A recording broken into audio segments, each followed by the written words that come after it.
मुझे ना रिमाइंड करवा दिया करें। कुछ लोग तो ऐसे हैं जो कि रेगुलर क्लास लेते रहते भी हैं।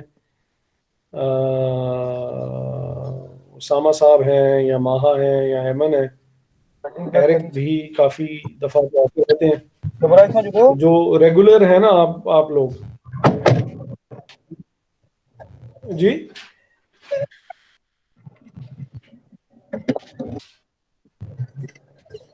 आप लोग रिमाइंड करवा दिया करें कि यार सर वो रिकॉर्डिंग ऑन हुई हुई है या नहीं हुई हुई है। मुझसे वो रह जाता है, या ये दूसरी दफ़ा ये काम हो रहा है कि खबर साहब।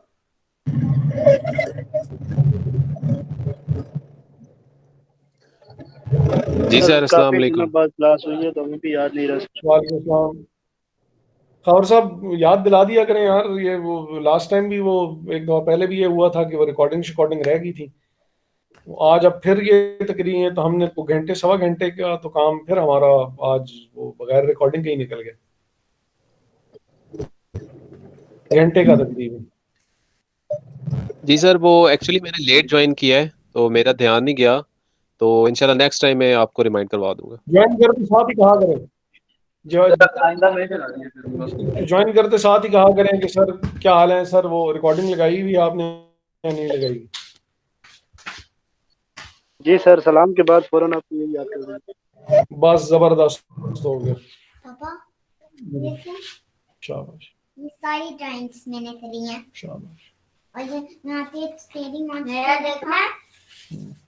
अच्छा अभी मैं क्लास ले लूँ, फिर आराम से देखता हूँ उनको, ठीक है। अच्छा अच्छा जी, तो बात हो रही थी कि जो रेड हुए हैं, हाँ रेड के अलावा जो हैं इनके ऊपर जो डिविडेंड मिलेगा वो डिविडेंड जो है वो डिविडेंड के तौर पे ही ट्रीट किया जाएगा। लेकिन ये जो रेड हुए हैं इनके ऊपर जो डिविडेंड मिलेगा लिखा तो डिविडेंड के तौर पे ही जाएगा, लेकिन वो इंटरेस्ट के तौर पे जो है वो उसको ट्रीट किया जाता है। लिखा डिविडेंड ही जाता है, ट्रीट इंटरेस्ट के तौर पे किया जाता है। इंटरेस्ट जो है वो नेट प्रॉफिट से पहले पहले की बात है, और डिविडेंड एक आफ्टर टैक्स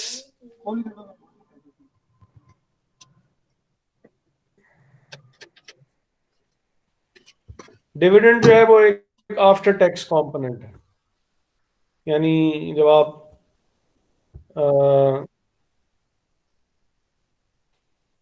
टैक्स पे कर चुके होते हैं, dividend is an appropriation of profit, profit की तकसीम है। जबकि एक्सपेंस जो होता है it's a charge against profit. ये प्रॉफिट को यानी प्रॉफिट की कैलकुलेशन के दौरान ही इसको यूज किया जाएगा, ठीक है। तो खैर ये यस बात सर। हमने पहले की थी।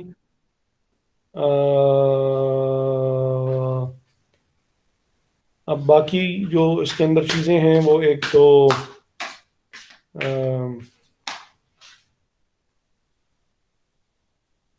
हमने बहरहाल ये ज़रूर देखा है कि बोर्ड ऑफ डायरेक्टर्स पे क्रेडिटर्स अपना बंदा बिठा सकते हैं। वैसे दे हैव द राइट कि अगर वो बोर्ड की बोर्ड में वो अपनी एक सीट नॉमिनेट करना चाहें तो वो नॉमिनेट कर सकते हैं। हाँ ये ज़रूर होगा कि वो बंदा उसका रोल सिर्फ सुपरवाइजरी होगा, वो सिर्फ ये देख रहा होगा कि क्या हमारा पैसा जो है वो प्रोटेक्ट किया जा रहा है या नहीं किया जा रहा। अदर देन दैट वो मीटिंग में वोट कास्ट नहीं कर सकता, और उसके पास कोई पावर्स खास नहीं है। चेक एंड बैलेंस के लिए अगर आप वहाँ पे प्लेस करवाना चाहें तो बोर्ड पे क्रेडिटर्स भी अपनी प्लेसमेंट करवा सकते हैं। डिबेंचर्स में भी सिक्योर्ड और इनसिक्योर्ड, ये तो खैर हमने बात जो है वो पहले की भी है। इसमें और कोई ख़ास ऐसी उसमें चीज़ नहीं थी। कंपनी जो है वो क्रेडिट इंस्टीट्यूशन से, जो कि बैंक्स हैं या इन्वेस्टमेंट बैंक्स हैं। ये नॉन बैंकिंग फाइनेंस कंपनीज कौन सी हो सकती हैं?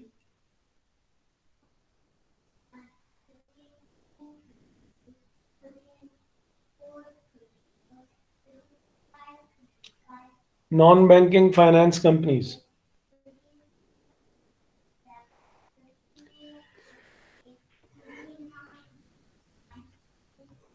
खबर साहब?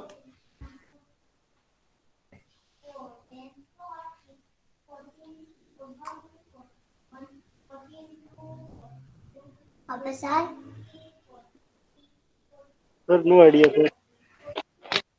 नहीं पता।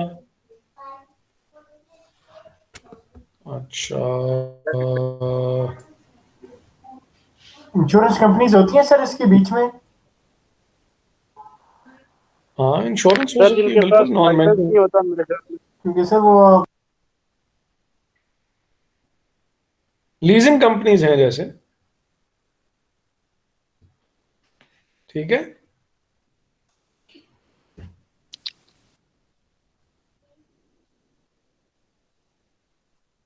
क्लियर है कि नहीं क्लियर है? Leasing, hire purchase, instalment, insurance, अब ये वो सारी चीजें हैं जो कि नॉन एसेट बैंकिंग, लीजिंग भी है सर। हाँ बिल्कुल, नॉन बैंकिंग फाइनेंशियल इंस्टीट्यूशंस में आएंगी। अच्छा, तो credit institutions include commercial banks, investment banks, non-banking financial companies, mudarbas, and other business organizations providing facilities for loans against the interest or sometimes against participation in profits of the companies as per agreed terms. अब मुदारबाज में क्या होगा कि मुदारबाज में obviously Islamic mode of finance है, तो इसमें interest वगैरह आपको नहीं मिलेगा, बल्कि हमने इसके ऊपर बात की भी है कि एक बंदे की मेहनत होती है और दूसरा बंदा जो है वो इन्वेस्टमेंट कर रहा होगा। जो इन्वेस्टमेंट कर रहा होगा वो मेहनत नहीं करेगा, जो मेहनत कर रहा होगा उसके पास पैसे नहीं होंगे, तो प्रॉफिट वो आपस में मिलकर शेयर कर लेंगे, जिसकी वजह से उन्होंने ये कहा कि जो इन्वेस्टमेंट की जा रही है, अगर तो वो इन्वेस्टमेंट इंटरेस्ट भी अर्न कर सकती है और उस इन्वेस्टमेंट पे आपको डिविडेंड या प्रॉफिट में से आपको शेयर भी जो है वो मिल सकता है। और ये जो कमर्शियल बैंक्स हैं या ये जो बाकी हैं, ये usually they give you a loan by securing your assets. तो इसके अलावा भी बोरोइंग जो है ये आप कैसे कर सकते हैं? डायरेक्टर्स को लोन दे सकते हैं या डायरेक्टर्स वगैरह से लोन ले सकते हैं। आप अदर देन दी बैंक्स और फाइनेंशियल इंस्टीट्यूशंस भी लोन अरेंज किया जा सकता है। डायरेक्टर्स की मैंने आपको एग्जांपल दे दी है कि लोन दिया या लिया जा सकता है। उसके अलावा भी लोग ऐसे हैं प्राइवेट प्लेसमेंट के थ्रू जिसमें से आप लोन अरेंज कर सकते हैं उनसे। प्लेज टाइप्स ऑफ सिक्योरिटी, या इसको हम कोलैटरल कहते हैं। जमानत के तौर पे आप क्या चीज या जमानत किस तरह की दी जा सकती है?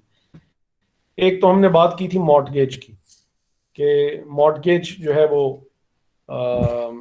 यूजुअली क्या होता है कि जब आपने उधार लेना होता है तो उधार देने वाले को अगर सिक्योरिटी चाहिए हो तो आप क्या करते हैं कि आप अपनी कोई इमूवेबल प्रॉपर्टी आप उनके पास गिरवी रखवाएंगे और आप उनसे कहेंगे कि अगर मैं इन केस ऑफ डिफॉल्ट, अगर आप मुझसे यानी पैसे अगर मैं आपको ना दूं तो फिर आप यूं कर लीजिएगा कि मेरा ये एसेट सेल करके और आप इसके पैसे अपने पास रख लीजिएगा। तो मॉर्टगेज भी हो सकती है उसकी, प्लेज भी हो सकती है। प्लेज अब है क्या? आपने जिस वक्त कॉन्ट्रैक्ट एक्ट पढ़ा होगा या लॉ, उसमें आपने इसका जिक्र जो है वो जरूर सुना होगा। Contract act defines pledge as a bailment of goods as security for the repayment of a debt or performance of a promise. The goods और वैल्यूएबल्स, अब ये चीज पढ़ रहा हूँ, एज डेफिनेशन इम्प्लाइज मीन्स कि खुल के नहीं बता रही है, लेकिन इसके अंदर ये डीपर मीनिंग, हिडन मीनिंग है जो इसके अंदर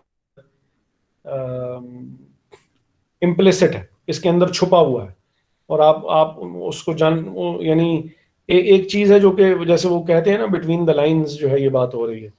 तो इम्प्लाइड का या इम्प्लाइज का मतलब ये होता है कि यार ये एक्सप्लिसिटली, बहुत वाजे तौर पे खुल के तो ये बात डेफिनेशन में नहीं है, लेकिन डेफिनेशन कहना ये चाह रही है बेसिकली, ये इसका हिडन डीपर मीनिंग है। तो as the definition implies, the goods or valuables of the company are physically given in possession of the lender till the debt or obligation is satisfied by the company. Although the contracts for pledge are in writing and signed by both the parties, but this contract is not required to be registered with the registrar of the companies, as both lender and borrower are secured by the valuables of each other. The lender holds the right to the goods and the borrower uses the money instead.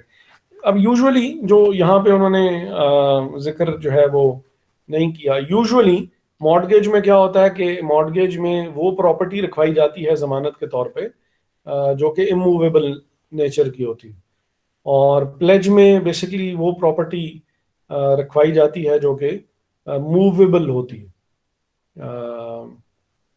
मसलन machinery है या vehicles हैं, तो ये चीज़ें आप जो है वो प्लेज करवा सकते हैं क्योंकि ये मूवेबल है। और अगर प्रॉपर कुछ ज़मीन है इमूवेबल है, बिल्डिंग है इमूवेबल है, लोग मकान अपना जो है वो गिरवी रखवा लेते हैं। प्लेज को उर्दू में रहन कहते हैं और मॉर्गेज जो है वो उर्दू में उसको गिरवी रखवाना कहते हैं। तो इसमें जो मेन फ़र्क जो है दोनों में, मेन फ़र्क ये है, उसमें भी यही हो रहा होगा, मॉर्गेज में भी यही हो रहा होगा कि आप अपने एसेट्स रखवाएंगे और एसेट्स रखवा के और आप उधार ले लेंगे, तो हो इसमें भी यही रहा है। लेकिन एसेट्स की नेचर में जो थोड़ा बहुत फ़र्क है वो ये है कि एक में यूजुअली वो फिक्स वो नेचर की चीज़ होती है, दूसरे में यूजुअली मूवेबल नेचर की जो चीज़ जो है वो हुआ करती है। तो अब ये नीचे उन्होंने इसकी एग्जांपल भी दे दी है कि अब ये है कि उन्होंने अपनी इन्वेंट्री जो है वो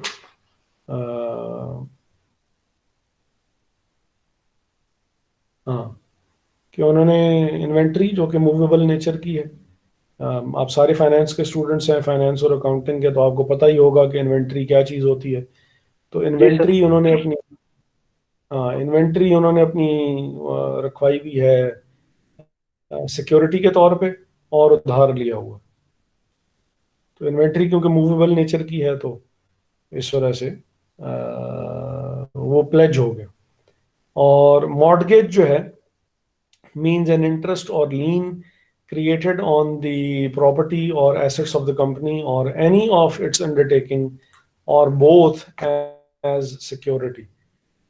अब ये जो लीन की बात है वो ये है कि इस बंदे का एक वो क्रिएट हो गया, चार्ज क्रिएट हो गया, या उस बंदे का हक क्रिएट हो गया कि इस बंदे को पहले पेमेंट की जाएगी। अगर ये एसेट बेचोगे तो इस बंदे का जो क्लेम है वो क्लेम पहला है, और वो प्रॉपर्टी जो होती है वो यूजुअली आपको, जैसे मैंने अभी कहा कि वो प्रॉपर्टी की नेचर जो होगी वो फिक्स्ड किस्म की होगी। अब इन्होंने यहाँ पे जिक्र भी जो है वो उसका किया हुआ होगा। फिर जब हम डेफिनेशन पढ़ रहे थे तो डेफिनेशन में लफ्ज चार्ज का एक यूज हुआ था बॉन्ड्स की डेफिनेशन में, whether constituting a mortgage or charge on assets of the company or not. अब ये चार्ज की क्या डेफिनेशन है वो अब यहाँ पे, a charge is a security for the payment of a debt or other obligation that does not pass title of the property or any right to its possession to the person to whom the charge is given. The term charge, ये यहां से पढ़ रहा हूं, shall be used when there is a mere contract of transferring the title and physical possession of the asset in the event of company failure to abide by terms of the loan contract. अगर हमने default किया तो ये जो asset है जो कि हम आपको सिक्योरिटी के तौर पे रखवा रहे हैं, इसकी ओनरशिप हमारी नहीं रहेगी, बल्कि ओनरशिप आपको ट्रांसफर हो जाएगी। ना सिर्फ ओनरशिप ट्रांसफर हो जाएगी, बल्कि ये एसेट भी फिजिकली आपकी पोजीशन में चला जाएगा। दोनों चीजें, ना सिर्फ एसेट आपको चला जाएगा, बल्कि उस एसेट की ओनरशिप भी आपके नाम पे हो जाएगी। हम ओनर भी नहीं रहेंगे। मॉर्टगेज में तो क्या है कि सिक्योरिटी के तौर पे रखवाया हुआ है। इसमें यह है कि उसका टाइटल भी, उसकी ओनरशिप भी आपके नाम पे ट्रांसफर हो जाएगी और फिजिकल पोजीशन भी आपके पास ही चली जाएगी। क्लियर है? जी सर।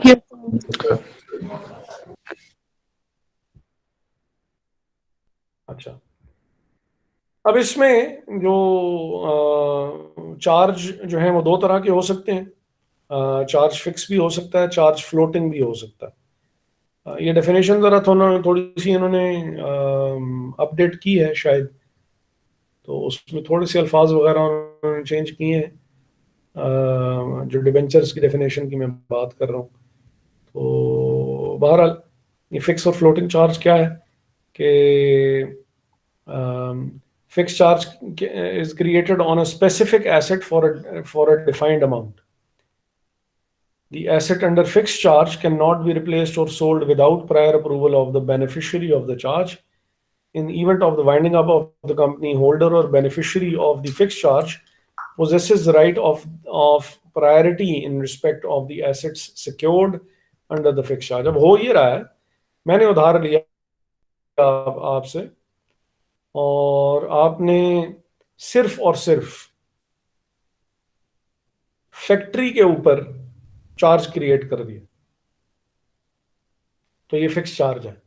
ये अगर हाँ, जो फैक्ट्री है वो अब आपकी इजाजत के बगैर ना बेची जा सकती है, ना रिप्लेस की जा सकती है, ना मॉडिफाई की जा सकती है, अनटिल एंड अनलेस आप मुझे इजाजत दे दें कि हाँ ठीक है यार, तुम इसको मॉडिफाई कर लो या बेच लो या रिप्लेस कर लो, जो भी है।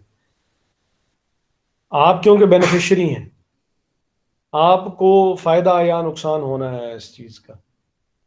In case of my default you would be the beneficiary in case of my default. तो स्पेसिफिक एसेट पे है और वो एसेट आपकी इजाजत के बगैर उसके साथ कुछ भी नहीं किया जा सकता, और कंपनी अगर बंद होने लगी तो आपको आपका राइट क्योंकि पहला है, तो उसकी जो अमाउंट वगैरह होगी वो पे भी पहले आपको की जाएगी। फ्लोटिंग चार्ज में may be created on any class of assets, meaning thereby that the asset is not fixed under the floating charge. अब जब भी फ्लोटिंग चार्ज का लफ्ज यूज किया जाए तो साथ में वो ये भी मेंशन करते हैं floating charge on all assets of the company. Factory के ऊपर हमने फिलहाल चार्ज प्लेस किया हुआ है, लेकिन अगर फैक्ट्री डिप्रिसिएट होते होते, मशीनरी कह देते हैं, ज्यादा थोड़ी सी बात रेलेवेंट हो जाएगी, मशीनरी के ऊपर हमने चार्ज प्लेस किया हुआ था और लोन था 5 मिलियन का। मशीनरी की वैल्यू जिस वक्त हमने चार्ज प्लेस किया था उस वक्त वो तकरीबन 90 लाख थी। मशीनरी डिप्रिसिएट होते होते 35 लाख पे आ गई। तो अब अगर मशीनरी को आप बेचेंगे भी तो मेरी तो अमाउंट 50 लाख थी, वो तो पूरी नहीं होने लगी है। तो हम क्या करेंगे कि इस चार्ज को किसी ऐसे एसेट पर मूव कर देंगे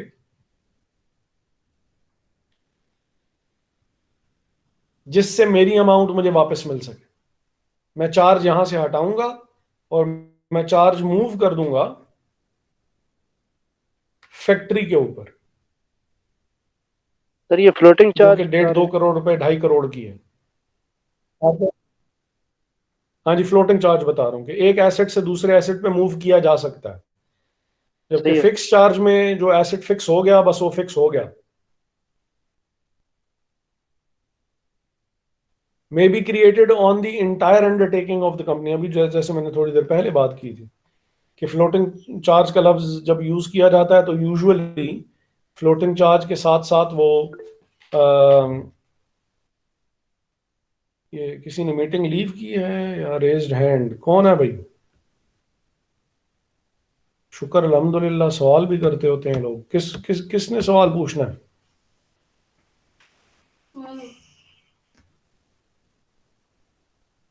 गलती से कर दिया होगा किसी। भाई ये तो, ओ भाई बड़ा बाबरकत आदमी था ये, किसने सवाल पूछा था?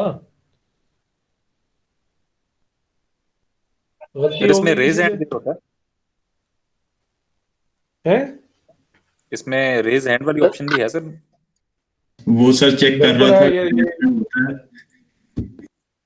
अच्छा, वो चेक करते हुए गलती से हो गया। अच्छा अच्छा अच्छा। ये उसामा साहब, ये रेज हैंड की ये ऑप्शन ये नजर आ रही है? जी सर, जी जी सर। जी मुझे नजर आ रही है। ठीक है।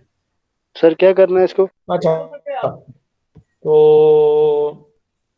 हाँ, कुछ भी नहीं करना। वो वैसे मैंने कहा किसी ने शायद सवाल पूछा था तो उसने पूछना था, सर तो वो मैंने मैं तो पूछा था खुश हो सर। गया था कि यार सवाल आया। सर वो अच्छा पता नहीं।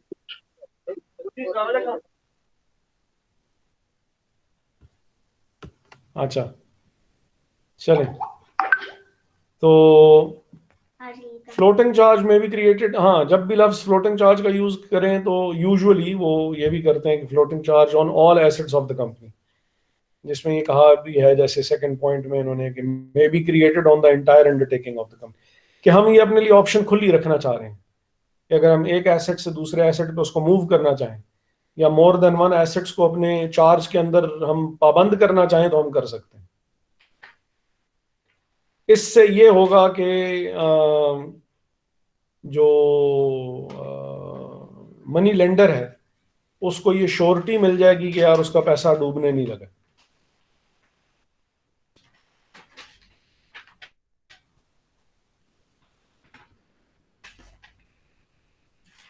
और किसी को the assets under floating charge may be replaced by the company, however overall value of the class of the assets under the charge should not reduce below an agreed amount। जैसे मैंने वो आपको 50 लाख की और वो 30 लाख की एग्जांपल दी थी कि अब अगर वो चार्ज क्रिएट किया हुआ है और वो जो उस चार्ज के थ्रू मैं अपनी अगर पूरी की पूरी वैल्यू मैं रिकवर नहीं कर सकूंगा तो फिर मुझे चार्ज रखने की ज़रूरत नहीं है, फिर मुझे चार्ज को हटा के किसी ऐसे एसेट पे ले जाना चाहिए जहां से मुझे पैसे रिकवर होने की उम्मीद हो। आज के लिए मेरा ख्याल है काफ़ी है, या ब्रेक कर लें थोड़ी सी और फिर ब्रेक के बाद कंटिन्यू करें? सर मेरे ख्याल में सर बहुत है सर आज के लिए। सर आज के लिए काफी है सर। अच्छा चलें, ठीक है। Thank you sir. अस्सलाम वालेकुम sir. Thank you so much. Thank you sir. Hafiz. Allah Hafiz sir. Allah Hafiz sir. Allah Hafiz sir.